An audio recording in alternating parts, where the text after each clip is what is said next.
we threw out the term executive function, which has important theory, but at the same time, it's a little bit of a jargon. So, what do we mean by executive function? How would you So, explain it? to explain executive function is almost being like the air traffic control center that lives in your brain. I find that kids and families, people in general, can sometimes be very visual creatures. And so I have my little stuffed brain here with me today. And if you open up our little stuffed friend, you can see the different parts of the brain. Executive function is something that lives in this dark purple area called the frontal lobe, right?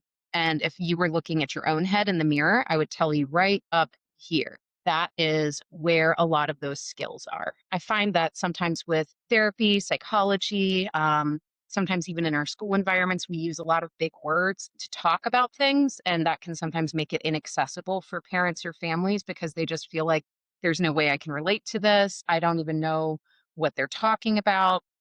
I think about it as just a lot of big words to explain what breaks down to very small, very functional tasks. Yeah. So, okay. So, let's talk about this a little bit more. And if a parent says, and I think we've all been there, their kid can't focus on a task or homework or in school, what's happening behind this scenes? What's happening behind their scenes in their brain? Like, what's going on that they can't focus?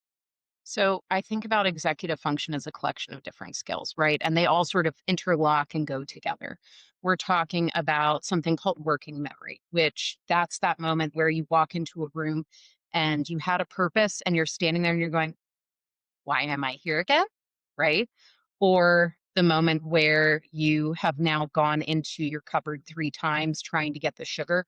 And every time you open up your cupboard, you grab something different. Then there's this idea of mental flexibility, right? Which is transitioning between tasks, dealing with things when they don't go quite as expected. And we're also talking about something that people like to call inhibitory control, which is basically that emotional regulation, being able to manage impulses, so blurting something out of your mouth, right? Instead of waiting for the other person to talk. I'm infamous for this. I'm a chronic interrupter. Sometimes I have to like pause and wait and like count in my head to make sure that Mm. I'm going to talk over someone else because I go very fast. Those things sort of work together. And with that, it helps your child be somebody who is able to make and follow through on plans, focus and complete a task all the way through, manage their time, and also manage their mood, right? That frontal lobe, all of that area, it has a lot to do with how we behave and how we act and how we manage our stressors.